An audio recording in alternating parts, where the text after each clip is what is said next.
দেশীয় প্রযুক্তি প্রতিষ্ঠান গিকি সোশ্যাল বর্তমানে ব্যবসায়িক ক্ষেত্রে একটা রেভলিউশনারি চেঞ্জ আনছে, বিশেষ করে সাজেশন প্রোভাইড এবং সেই সঙ্গে যে সমস্ত সমস্যা তৈরি হয় ব্যবসার ক্ষেত্রে এসবকে সমাধান করার জন্য তারা বিভিন্ন টুলস প্রদান করছে এবং সেই সঙ্গে সমস্যার ত্বরিত সমাধান করার চেষ্টাও করছে।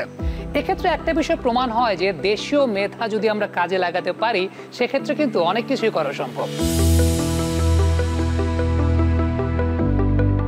গিকি সোশ্যাল একটি ফুল সার্ভিস অ্যাডভার্টাইজিং এজেন্সি। এখন আমরা বেসিক্যালি অ্যাডভার্টাইজিং ইন্ডাস্ট্রি 360 রিকোয়ারমেন্ট যা যা দরকার সব কিছু কভার করছি, including content development, media buying, website development, event activation, SEO, influencer marketing, অর্থাৎ anything and everything that you need to cater your advertising need, সব কিছুই আমরা কভার করছি। বিগত 10 বছরে আমরা apart from running successful venture, creating job opportunities, এর বাইরেও আমি যেটা বলবো যে আমাদের একটা আলাদা USP যেটা ছিল যে আমরা বেসিক্যালি বাংলাদেশে we are the very few companies যারা কমার্স বিজনেসকে আসলে প্রমোট করেছি।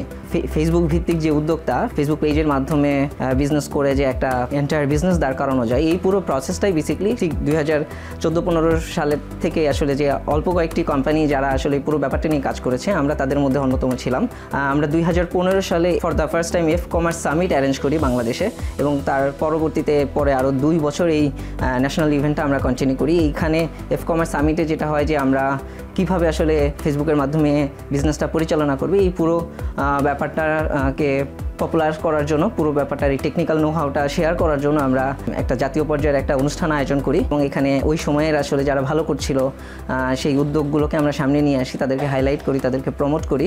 সো এই পুরো জিনিসটা করা হয় বেসিক্যালি আমাদের মার্কেট ডেভেলপমেন্ট এবং আমাদের নিজেদের ব্র্যান্ডিংয়ের পারপাসে, অ্যান্ড দ্য সেম টাইম ইন্ডাস্ট্রির এই কমার্স উদ্যোগের মাধ্যমে আসলে কীভাবে একজন নিজের বিজনেস গড়তে পারে সেই পুরো ব্যাপারটাকে পপুলার করার জন্য। আমি বলবো যে আমাদের এটাই সবচেয়ে বড় একটা ইম্প্যাক্ট কমার্স এবং ডিজিটাল মার্কেটিংটাকে আসলে পপুলার করার পেছনে।